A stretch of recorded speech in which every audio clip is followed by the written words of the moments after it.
ជំរាបសួរបងប្អូនទាំងអស់គ្នាថ្ងៃនេះនាងខ្ញុំមកធ្វើញ៉ាំស្វាយត្រីឆ្អើរចាំមុខម្ហូបមួយមុខនេះគឺងាយស្រួលធ្វើណាស់បងប្អូនហើយជាមុខម្ហូបដែលសាមញ្ញយើងអាចយកទៅហូបលេងក៏បានយកទៅហូបជាមួយបាយក៏បានដែរហើយដែលសំខាន់គឺយើងត្រូវជ្រើសរើសយកស្វាយដែលកុំឲ្យមានរសជាតិជូរពេកហើយត្រីឆ្អើរវិញគឺយកត្រីឆ្អើរថ្មីហើយត្រីឆ្អើរដែលមានសាច់ច្រើនគឺត្រីឆ្អើរអណ្ដែងប៉ុន្តែថ្ងៃនេះនាងខ្ញុំអត់មានត្រីឆ្អើរអណ្ដែងទេគឺរកបានតែត្រីឆ្អើរជាប្រភេទត្រីរៀល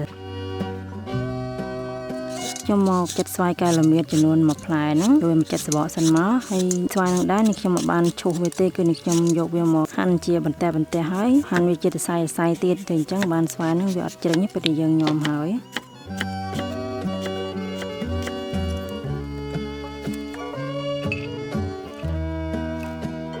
តាមទៀតនេះខ្ញុំច្រាមខ្ទឹមសចំនួន3កំពឹស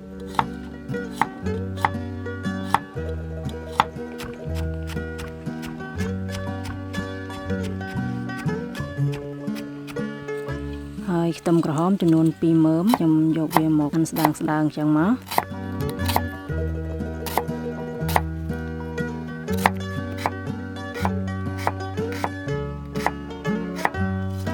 ចំណែកម្ទេសវិញនេះខ្ញុំដាក់ចំនួន5ផ្លែបងប្អូនដែលមិនសូវចូលចិត្តហឹរអាចដាក់តាមចំណង់ចំណូលចិត្តណាតែខ្ញុំហាន់របៀបនេះគឺវាអត់សូវហឹរទេបងប្អូនបើសិនជាបុកទៅហឹរខ្លាំងចំណែកនេះគឺជាជីនឹងវងនេះខ្ញុំយកវាមកហាន់ឲ្យល្អិតដែរហើយក៏មានជីថ្ពាល់ត្រីហ្នឹងនេះខ្ញុំហាន់ដែរហើយទុកវាម្លាយសិនទៅតោះមកនេះខ្ញុំដាក់ត្រីឆ្អើរចូលទៅក្នុងចានរួមគ្នាមកហើយនឹងដែកដីលីងតបមកផ្សំគ្រឿងមានស្ករសចំនួន1ស្លាបព្រាបាយម្សៅស៊ុបមាន់2ស្លាបព្រាកាហ្វេប៊ីចេង1ស្លាបព្រាកាហ្វេហើយនឹងទឹកត្រីចំនួន2ស្លាបព្រាបាយរួចច្របល់វាថ្នមឲ្យចូលជាតិល្អទៅណាបងប្អូន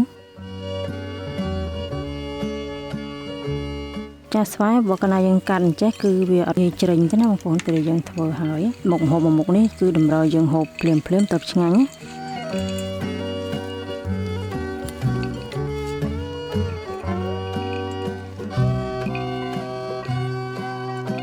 ឥឡូវច្របល់ចូលជាតិល្អហើយនឹងខ្ញុំដាក់ជីពីមុខដែលបានហាន់ទុកមុននឹងចូលរួចច្របល់វាមួយស្ទុះទៀតទៅ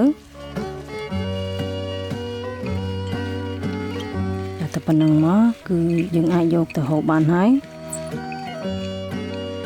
ចាធ្វើតែមួយព្រែតហ្នឹងគឺរួចរាល់ហើយណាបងប្អូនចាតំណងណាអញ្ចឹងបងប្អូន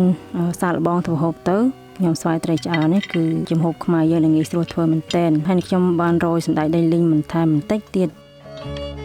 ពេលយើងហូបប៉ះសណ្តែកដីលីងទៅវារៀងខ្ទិះបងប្អូនតែអញ្ចឹងវីដេអូរបស់នាងខ្ញុំក៏សូមបញ្ចប់ត្រឹមហ្នឹងដើម្បីទទួលបានវីដេអូថ្មីសូមបងប្អូនចុច Follow Page និង Subscribe YouTube Channel របស់នាងខ្ញុំម្នាក់មួយផងចាសសូមអរគុណសូមជម្រាបលា